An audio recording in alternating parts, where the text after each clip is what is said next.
A very good morning to you and glad to have you back. This is Good Morning, Anambra. We've got a whole lot we're going to be discussing with you today. But first, let's bring to you the update of the coronavirus pandemic that has been ravaging the international community. Let's begin with the global update. We're going to start with that, then get to other updates. You can actually see the global update. Coronavirus cases has gotten to over 8.4 million with over 451,000 deaths. Well, great news. Recovered over 4.4 million cases people has recovered from the virus, and of course active cases and currently infected patients is standing at over 3.5 million, and those in mild conditions over 3.4 million, with serious and critical standing at 54,000. It's making 2% of the whole cases. And cases which had an outcome, you can say it, over 4.8 million, and recovered is 4.4. Well, let's also look at the African CDC update. Let's bring that to you, the epidemiologic situation in Africa. You can see the total cases, new deaths, new recoveries, total cases, total death. Because the CFR total recoveries, countries affected, and countries in the region. We've got the central, eastern, northern, southern, and western. And this is as of 16th of June, 2020. Quickly, let's also go to the NCDC. Now, this one actually affects us here in Nigeria. Let's look at it as at yesterday.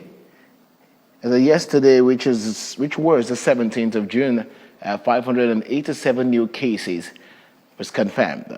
And of course, it stands the total cases in Nigeria at the moment as 17,735, with 5,967 discharged. Deaths stands at 469.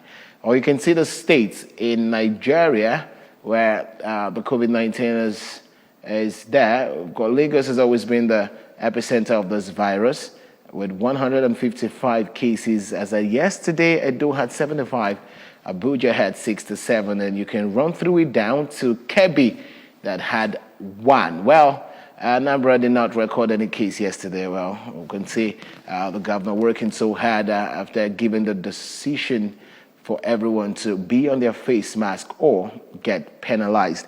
Quickly, let's also look at updates coming from here, our own very state, Anambra. Like I said, 1 new case has been confirmed, and total confirmed cases now stands at 65.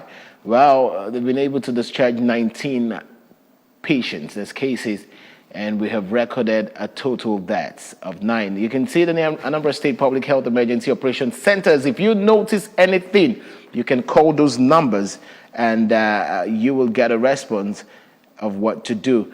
You can see the local governments here in Anambra State, from Agwa to Anambra East, Anambra West, and down to Oyi. You can see the number of cases. And when you check Oka South, you can see it's like the epicenter of these cases. And basically, while the governor has actually mandated the Ekoka market to be shut down because a lot of people were not adhering to the precautionary measures of wearing their face mask, washing their hands regularly, and keeping their social distance. So he gave the order that it should be closed for 2 weeks. And reports also reaching us from Nnewi that the markets in Nnewi, all of them now are following those orders to the letter to make sure that they don't also get the sledgehammer that the Ekoka market got. So that's the update we have for you today. Good morning, and we'll continue shortly. Please stay with us.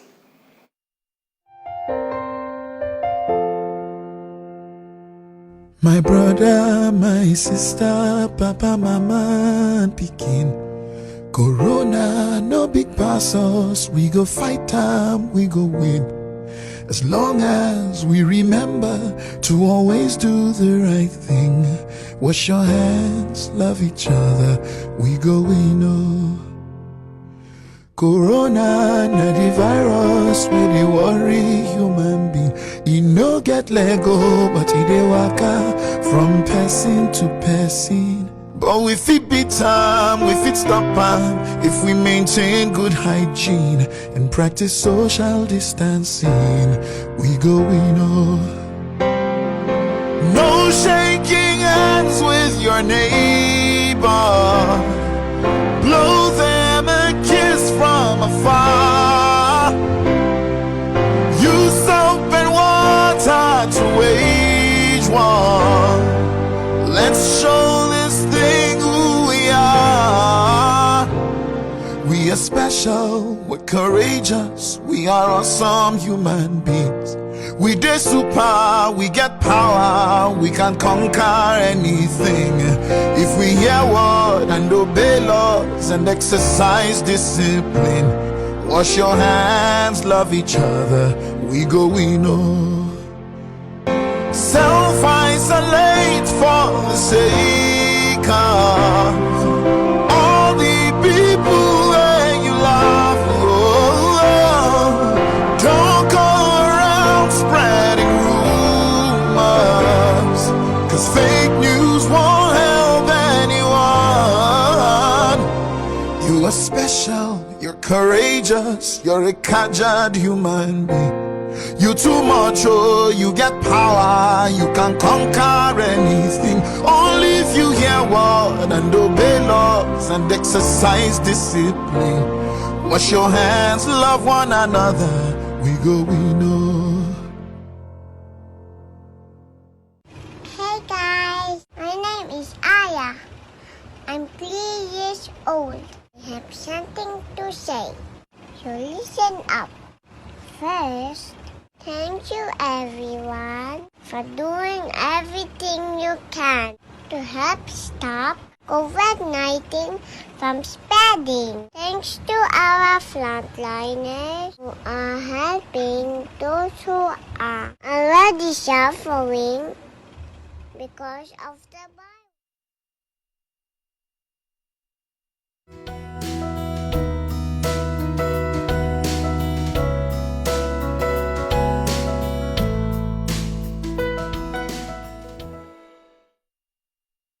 Very good morning to you and welcome back. It's still good morning, Anambra, if you are just joining us. And this morning, we are going to be discussing something very important. Of course, like I said, issues that affect you and me. And we're going to be hearing all of that this morning. And our topic this morning is the need for baseline data of widows. And we have an important guest in the house this morning. First, we have two guests. I'll introduce the first one.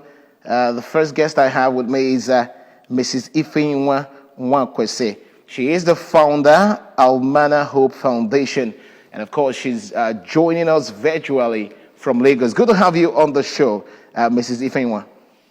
Good morning, and first, let me put my name. My name is Hope Nwakwesi. Hope Ifeanyi Nwakwesi, because there's another Ifeanyi Nwakwesi, so we don't get come. Okay, so thank you so much for joining. Ifeanyi Nwakwesi. Thank you so much, Mrs. Hope. Thank you for having me. Good morning, Anambra. All right. Okay. We also have another guest in the house, physically with us, Mrs. Nwakegu Evans. She's the Anambra team lead, Almanah Hope Foundation. Good to have you on the show. Good morning. Thanks for having me. All right. Thank you so much for joining us on the show. Let's quickly kickstart the need for baseline data of widows. Let me begin with you, Mrs. Hope from Lagos. Quickly tell us, what is this all about? What is the need for the baseline data of widows? What's all about? Well, let me not go into the theory of data and everything, but let's go into the reality of what is happening. You know, and what prompted the idea. You know the issue of COVID and the story of palliative, and everybody was disenfranchised of one thing or the other. And we started asking a couple of people, a couple of systems in the, this palliative and so on. I have so many widows in my front line that are really needing it, and the answer wasn't favorable. The answer wasn't, and between myself and my partner, WFM Women Radio here, we said to ourselves, why don't we start a database of these women, so that if this palliative, and when this palliative comes, and we can say, these are the people, these are their numbers, these are the people, go and give it to them, don't give it to us. And that's how it started. And you can't imagine when you have a data to work on. it makes the work, both the federal, the state, and every other person that wants to do any program or project for widow. It makes it highly accountable and reduces disenfranchisement.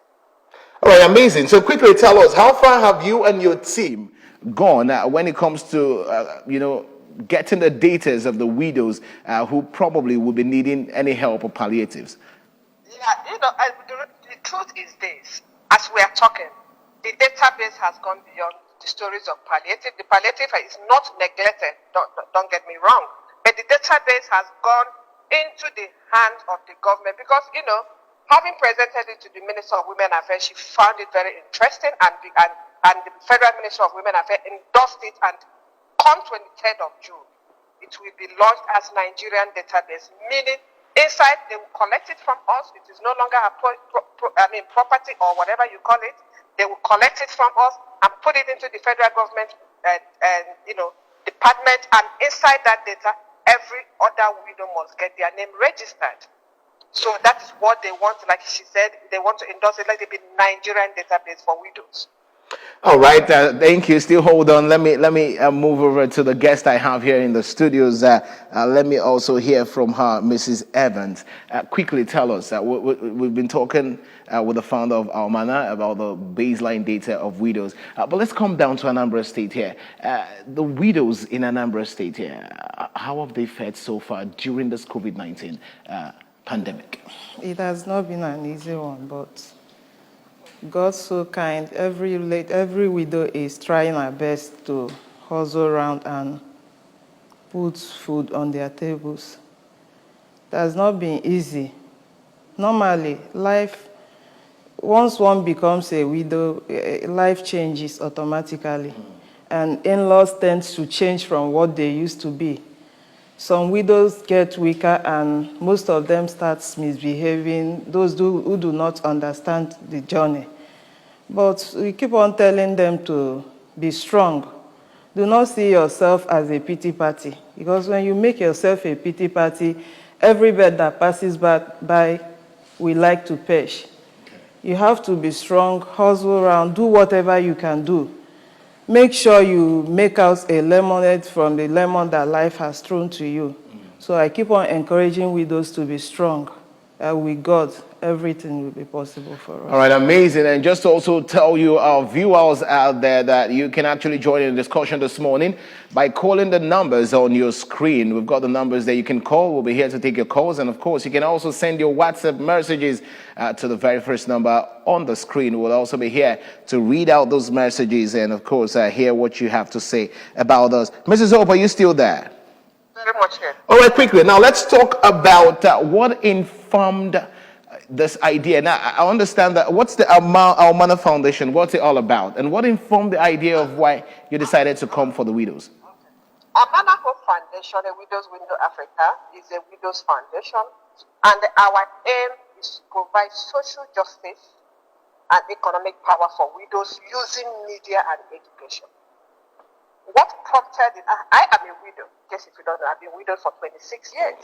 For 26. And the reality is this: the issue and the plight of widowhood in Nigeria, it is pathetic, it is debilitating, and it indeed needs attention. It's not a lip service. There's so many disenfranchisement. Apart from the data line base we are looking at, database line we are talking about on the International Widows Day, we are going to be discussing our Widows Protection Bill that was submitted in the House of Assembly. Because, it is no longer story that women are, in that street of Oka, last year, International Widows Day, randomly 5 women were interviewed. In fact, one of them said to me, man wrote her story. I said, that as she's talking to me, she's staying in her father's house with her 4 children. So it is no longer issue. It's no longer a debate that many widows face tremendous persecution when they lose their husband, to the point of losing their source of livelihood too, and what they have worked with their husband. And that's part of the things we are looking into.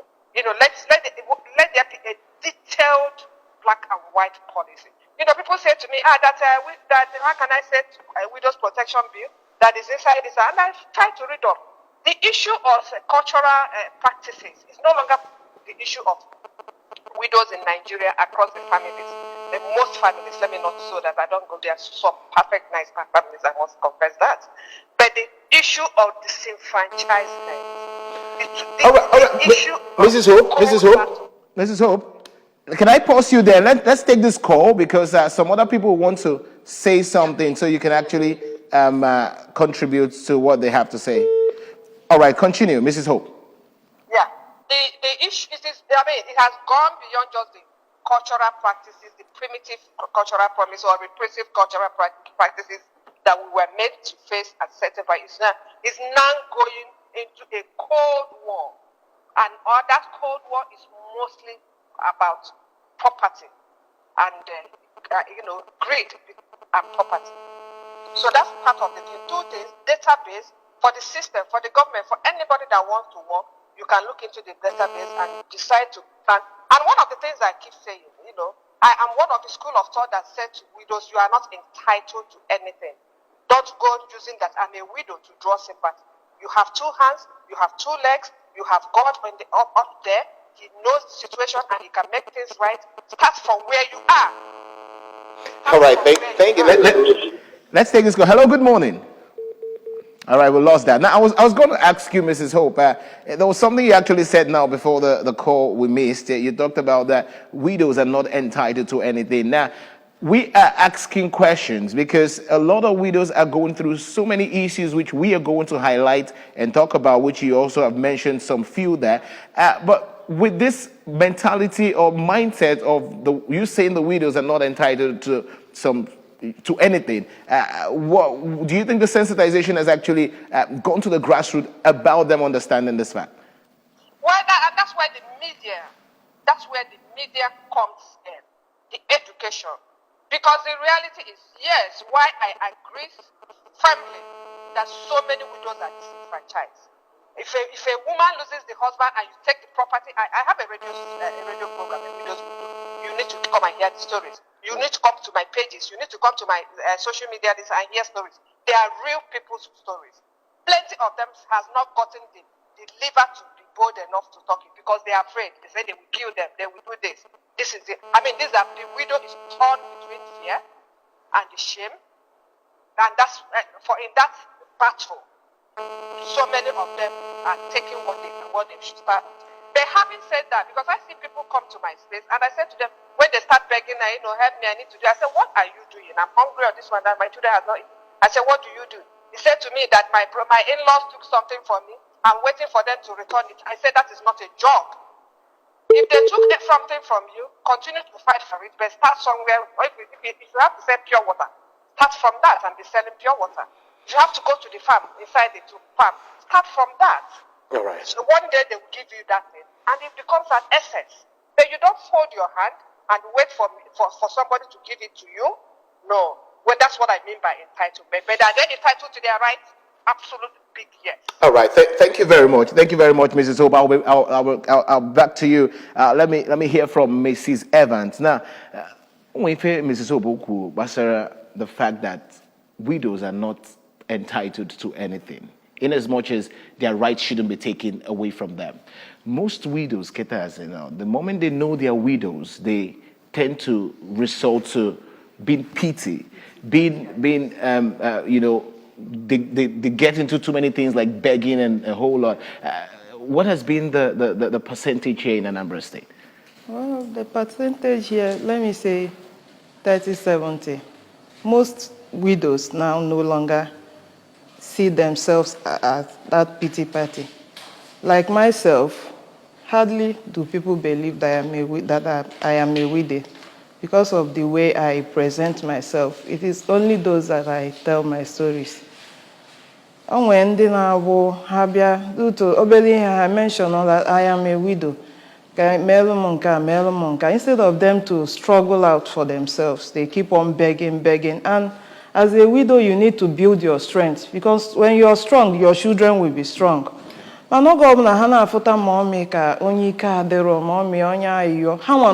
will be so weak. They will not be encouraged to move ahead. So I encourage every widow to be strong. no matter what you see, you find yourself doing, just do it perfectly well and to the glory of God. All right, thank you. Let me go back to you, Mrs. Hope. Let's talk about what do the widows stand to gain if we have this baseline survey. What do they and the society stand to gain? What the widows stand to gain, one, because, I'm going to, thank you for asking that question. I hear people when I said to them, go and register. And I said to them, how did the people get to this point? Don't you know what is data? At least that's one is your right. Put your name inside there. What they eventually give or how they eventually plan with it is their own duty, and what comes out of it will be our own benefit. But the reality is the first thing I want everybody to put inside their head as a widow and as for us, Anambra, is let's get our widows registered. We are still Nigerian. And if they're saying they're putting Nigerian database, it is our entitlement for our names to be there. What they want to do with it at the end of the day, we will look forward and pray forward for the good thing. But when it comes to planning, when it comes to policies and decisions and things, how can you plan? I don't know if you're married, so anyway. As a married man, it is the number of the children and wife you want to have or you have that you plan your money with, is it not? So the reality of plan, the importance of data to planning, it's inexhaustible. Okay. All right. Well, having said that, now talking about those baseline data for widow, right now, do you know the numbers of widows in Nigeria? According to the report of Loomba Foundation, they were the one that got the estimate of widows 2015. Yes, 2015. And it is estimated to 3.something, 500 and something all over the world, 585 all over the world. Then they estimated Nigeria to 3.5 million. That is 5 years ago. So you can imagine how Nigeria has fared through these 5 years, considering the death, the insurgency, and so on and so forth, that has left so many women widowed. So you can estimate the number. So the estimate we are playing with is 5 years ago, made by a foreign body. Okay, and I know I have heard you saying that there were times when you actually had to meet some widows and explain to them why they need to go and register, and some of them were, asking the question, "What is in for me? What is in for me?" Now, my question, Mrs. Hope, is now, how do you really intend to achieve it? Because it looks as if a whole lot of people, or maybe a whole lot of widows, are not buying this idea. First of all, by God's grace, I believe that by the time it's launched on 23rd, it's not even so many other people seem to be interested in this, because then by the time it's launched on 23rd, and just like the minister is saying, she's going to release an endorsement clip on that, they will get the commissioners of women affairs to get into the board, and every other person register your name, put your name in the database. Because that from henceforth, I believe that's what they are going to be using to do every other planning they want to do or project they want to do for widows. So that's because, let me tell you the reality. One of the things that I have seen as a foundation, somebody that runs the foundation, is that it's the same set of people that is being recycled by that so-called project and this thing that is being done by foundation. Let me give you an example. When we started this thing, it started as a palliative. Okay. There was 2, 3, 4 widows from board there. Somebody referred them to them. By the time they really, really, really was at the baseline when we called their number, when they told us about these people, and we went to the database and found their numbers and called them, and realized that really, really that's part of the things, so that this thing can stop being at the cities and get into the villages, because the percentage of are more in our villages, in our various communities. That's what we intend to achieve. We will still do more aggressive awareness when we finish the complete launch, and then the reality is this. I keep saying it. I say it is no longer a Almanah Hope project by 23rd. It's no longer a Almanah Hope property. So okay. I don't even have the facilities to. I tell widows when they want to raise that eyebrow, I cannot go and beg somebody to give to you. For 26 years, 20 years of my life, I never had anything about foundation. I was raising my kids. I was busy selling and buying and doing whatever, raising my kids. I did not see any foundation with my eyes. Did not get any palliative with my eye. All right, thank you very much, Mrs. Hope. I'll be back, of course, to ask you some more questions. Let me get to Mrs. Evans in the house. Mrs. Hope has really made a whole lot of sense, as regarding the baseline data for widows. But let's come back to Anambra State here as part of the team. And you talked about the fact that if a lot of people don't even know, looking at you, because I can tell you right now, you're looking very good. But looking at you, a lot of people, wouldn't know you're a widow. How were you able to galvanize through the whole process, the whole challenges, the whole trauma, and get to this point? Getting through the trauma is a lifetime issue, if I may say. But then you have to get it up. It has not been easy for me. I know where I started from. I am a widow of 3 years plus now. Then it wasn't easy. It was crying all through, crying. I didn't know where to start until I met her, Hope.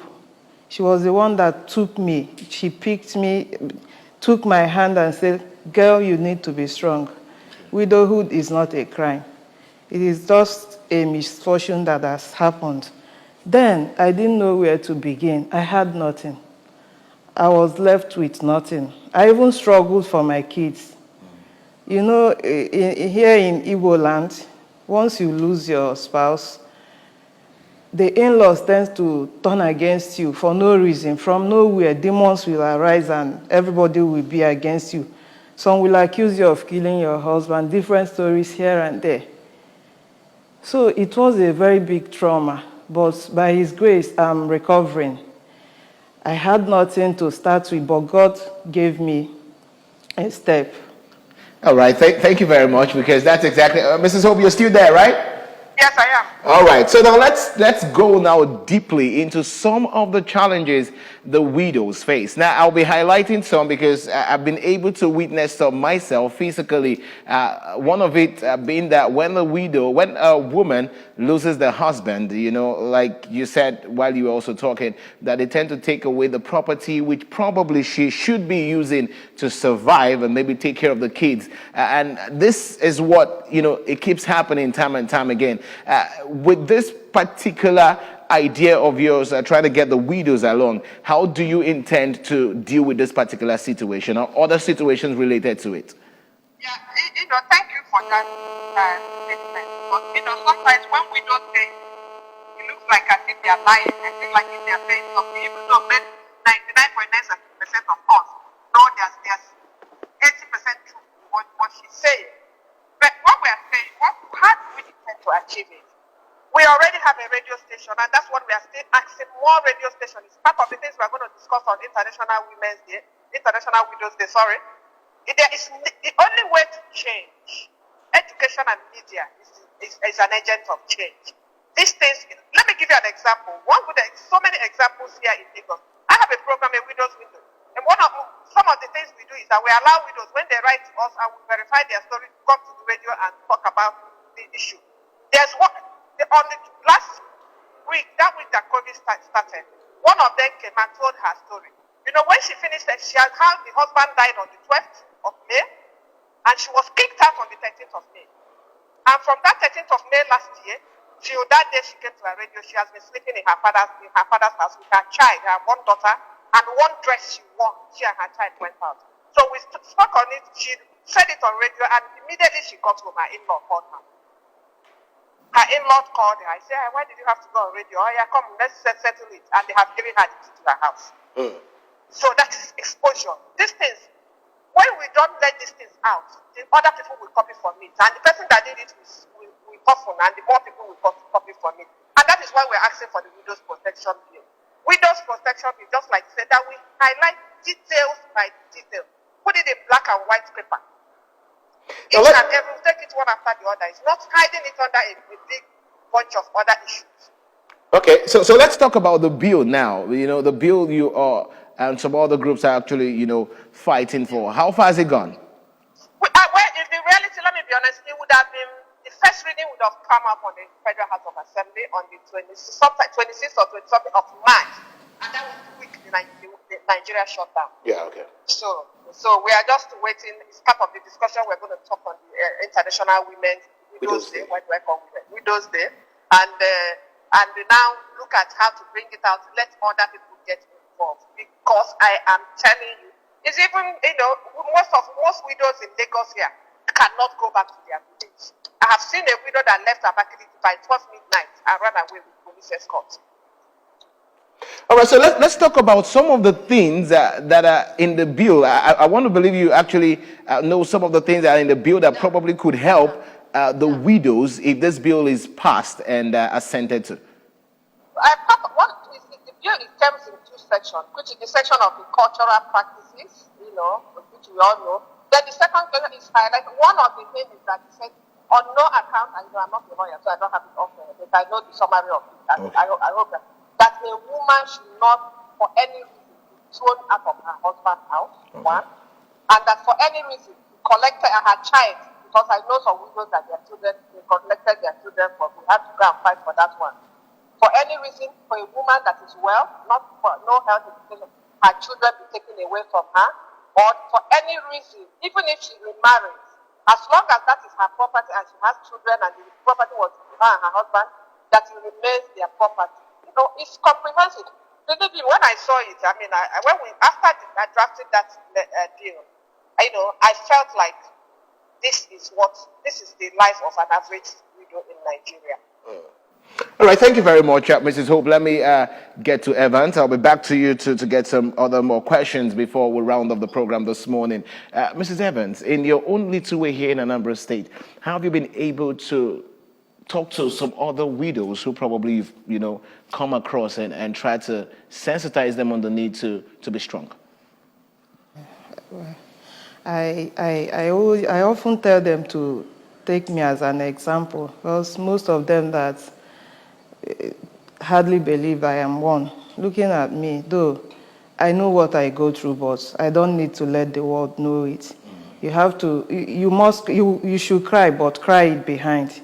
Don't let everyone know you do. And don't even let your children know you do. You have to empower yourself. Even if no one gets to empower you, there are many opportunities in life. Look for some, like she mentioned, selling of pure water. Those ones selling pure water, they are human beings. The issue is humility. You have to humble yourself down to where the earth has taken you to. And when you humble yourself, God will lift you up. Do not be a widow that will hang from bed to bed, throwing yourself at every man that passes by. Because most men, once they hear you are a widow, they will want to come near you and take advantage of you.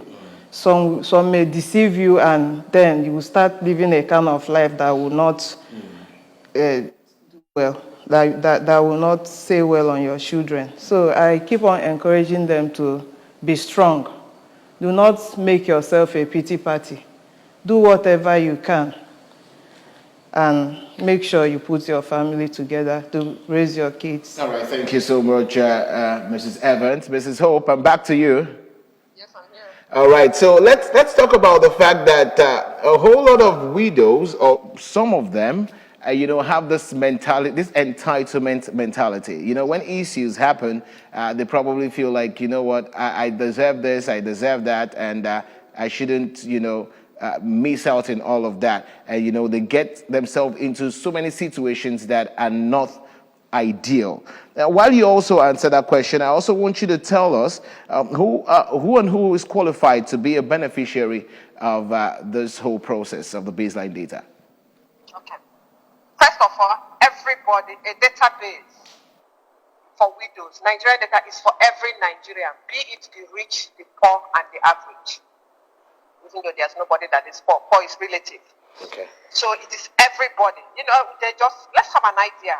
Really, let's do something for ourselves and do it ourselves.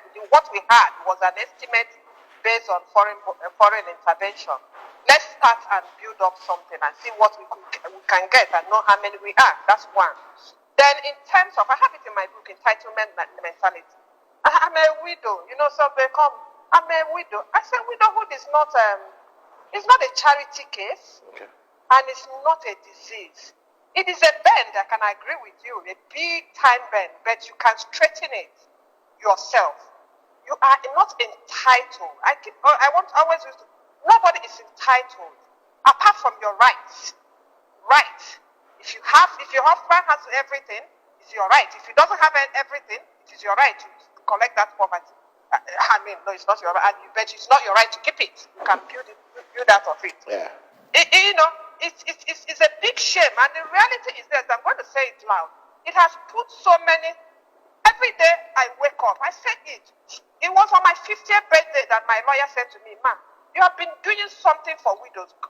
Why don't you make it official?" I say, "How?" He said, "Register it as an NGO." I say, "NGO." I'm telling you, 2016 was when he said it. That was when I became 50. And I now remember I did NGO in St. John of God, Oka, 1983. That was the first and the last time I came across with NGO.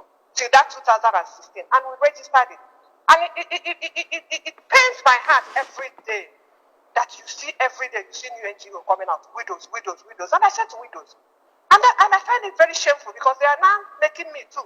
People that doesn't have to talk to you because they have placed widows in that definition of poverty, that definition of pittiness, and they now look up to you and they can now boldly come and talk to you. It is not, get up. You can do it. Like, I said, the poverty, there's nobody that is poor. Poverty is relative. It depends on what you mean. If it's Gary you're drinking, you drink it well and pray and continue to prophesy and work on your children. They will take you to the next level.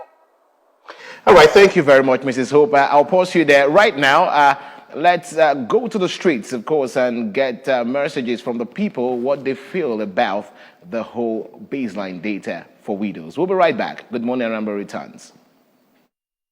About the COVID-19, while palliative are being shared to people. Most of the widows, maybe the downtrodden ones, needs to be helped through this. Maybe we have a good data of widows in Anambra State. The government should have good initiative through the Women Affairs Ministry, be able to help the widows. We can gain data from them. Since they are social workers, we can make through local governments or through our constituencies. It's easier for us to get numerical data from polling units down to the ward, to local governments, and then to higher level. We stand to gain a lot. Statistics helps us to get informations. If we do not have informations, we cannot ascertain the measure or the standard to reach out. A lot of widows, they are suffering. So by knowing them and knowing where they live, we could equip them with skills, call them out, discover them where they are, and give them skills, enable them to have a kind of capacity to respond. They can still contribute to the economy of the country. So we stand to gain economic power. We stand to gain even political power to influence others. We stand to gain a lot of things if you know the database of everybody in the society, especially the widows. If you have the database on the accurate number of widows you have, if you want to help the widows, then you'll be able to plan for the widows and help them in empowering. Instead of giving me fish, teach me how to fish. Some women can do farming, empower them through farming, through small-scale industries, so that they will be working. Because when they work, they eat from their work. All government nwere ike inye ha aka. Some enwere ike la enyeto ha obere ego na 1 month. Some enwere ike biro ha business. Some enwere ike chọọ ofu ebe si ha ga-amụ ọrụ. If we have the accurate information, accurate data on the widows, on the number of widows we have in our state, here, even in our nation, Nigeria, I think it will help us to know how to assist the widows, especially the vulnerable ones.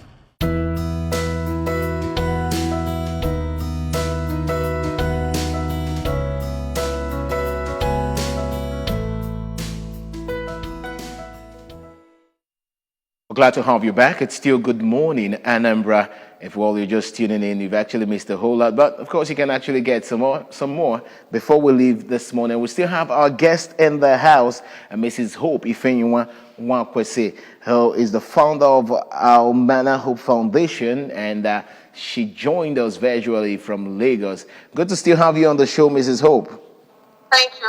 Thank and you of so course, much. we also have in the house with us here Mrs. Nwakegu Evans, who is a part of the Anambra team lead of the Almanah Hope Foundation. And we have been talking about the need for baseline data of widows. Mrs. Evans, let me come to you before I get to Mrs. Hope. There was something one of the women said on TV that, "Don't give me fish, teach me how to fish." It looks as if a whole lot of widows don't believe, some don't believe in that word or adage. What's your take on that? Okay, those are the ones that do not believe in their potentials. Every human being is built with so many potentials. It is up to you to build it. Those ones that live the life of give me, are the ones that believe they can't. For me, I shun every I can't. I can do all things. Because the Bible says, through Christ who strengthens me, I can do all things. So see the I can in you. I also believe in don't give me fish, but teach me how to fish. So those widows that live their life on begging, I encourage them to build up the potentials they have in them. Like I have a widow friend who is a private school teacher, and during this pandemic, the schools have been shut down. She lost her job automatically. But I encouraged her to start up a private lessons, which she started, and things changed. She started earning incomes, and things begins to change for good. Thank you very much, Mrs. Evans. Let me come back to you, Mrs. Hope. Quickly tell us, are there restrictions to being a part of this survey? Is there anything restricting anyone? No. And I employ the Anambra churches, women group. You can do it as a group. If you go, anybody that wants to register individually, if you go to our Facebook, a widow's window, you will see the link is pegged there. But churches, groups can register as a body, putting their names, age, date of bereavement, state of origin, state of abode, town of abode where the person is staying, the number of children, what the person does, and the phone number. The church can, as a group, put it. If it's 1 million, let me say it loud here. With this data, I did disenfranchise. I am saying it out like there. The number is increasing from one side, and our side is not being represented. And then the marginalized. Let's put our name. It will cost us practically nothing, but it will cost us a lot when we are to be counted and we are not counted. Put your name. It is your right to put your name in your country's database. So if groups can register it and send it to our email. Our email is almanahhope.hope. I'm going to try to put it on our social media. If you go to our social media in Widow's window, you will see the information where you can mail it. If you write it out, big 1,000, 1 million, type it out very well with all this data information and send it to us an email. We will key it into the data board. And that's what some groups are doing. All right, Mrs. Hope, let's get that website again. You said it's Widow's Window.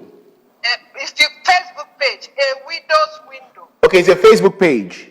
A Widow's, or you go to our website, www.almanahhope.org. Okay. All right, www.almanahhope.org. Yes. Okay, go good. to our website, you can see our email there. If churches, group, anybody, and I beg anybody, charity is everybody's business. This one will not, if you are led in the spirit to contribute something in the name of charity, if you have been looking for opportunity, this is one. Take it among in your villages, get them, register them in group, and send it go to our website and get our email and send it there. We will key it into the database. All right, quickly, Mrs. Hope, before we leave, I know anyone who actually steps up to do anything positive don't always have it easy. Have there been challenges? Have you experienced any setback in the course of this program? The challenges I'm having, if you go to that space, forgot to mention it. There's calling for foundation, so it's no longer a foundation. It is not Almanah Hope. I'm not interested. I can't feed myself very well, not to talk of feeding that population. And I cannot go and beg for anybody to feed anybody. I've not begged to feed myself. So it is not foundation. It's not Almanah Hope. It's painful when I see people carry propaganda that is Almanah Hope that is collecting data for her place. What will I do with that population? Where do I have the money? Who am I? Go and register your name. There's a column for foundation. Wherever foundation you are, go and put your name there. Especially in Dubai, so that that's what I can say. The challenges is that people think it's Almanah Hope. I'm not collecting. I'm not collecting it for my use. I don't have any need for it. I don't have any use. Thank you so much, Mrs. Oba. I'd like you to once again talk to the Anambra women, especially the widows, and why this is important for them to register. For the women, I will say to the woman, if you are sitting in your husband's house and you watch your husband take something that belongs to your sister-in-law because the husband is late, and you keep your mouth sealed, the world turns round. When it gets back, we will have the same thing. Let us not go tomorrow to start binding and casting the witches and wizards. Let us do our own. Then to the widows, nobody owes you anything. You have two hands, you have two legs, you have a head and a brain inside you. Start at your point. Start where you are. One of the problems I see is that they look at some people, when I say they look at me, at certain point I have sold the things you cannot imagine. I have entered 9 bus left, right, and right here from Lagos to Abuja. Internet to go and sell and come back, and internet to come back here. Start from where you are. Nobody's going, and you get to the where you want to be. When cut down your excesses, cut down your desire, cut down. Don't kill it, but just cut it down. Readjust and start at the basics. And when you start at that base, God will take you to up where you're supposed to be, even beyond where you wanted to be. Thank you. Thank you so very much. Thank you so very much. We appreciate it. And quickly, let me ask you, Mrs. Evans, what's your advice? Quickly, because we have to leave in 5 seconds. What's your advice to your fellow widows out there? She has said it all. My advice to them is like she said, you have 2 hands, you have 2 legs. Just kick up, build up yourself, do whatever you can. Humble yourself. Do not say, I am too big to do this, or I'm a big girl, big lady, and be dying in silence. Just do whatever you can to take care of your family. All right, thank you so very much. And I want to say a very big thank you to our guest in the house, all the way from Lagos, virtually, Mrs. Hope Ifeanyi, who is a founder of Almanah Hope Foundation. Thank you so much, ma'am, for joining us on the program. Thank you so much for having me. And please, you people should continue to put on the words outside so that they will register. Of course, we'll do that. Thank you so much for joining us. Yeah, thank you. All right, then, of course, thank you, Mrs. Nwankego Evans, the Anambra team lead, Almanah Hope Foundation. Thank you so much for joining us. Thank you for having me. Thank you, viewers. All right, then you've actually heard it from the 2 women in the house, and I'll urge you, if you're an Anambra woman, especially she said it from the southeast, if you're from Anambra State, go to www.almanahhope.org, and you're going to get the full information of what you have to do as a widow. Get registered and follow up, because when things start happening, it would not be nice when you say you're being marginalized. Thank you so much for joining the program this morning on Good Morning Anambra. I'm Iberu Gunda. Remember, the morning news comes up by 9 o'clock. Good morning.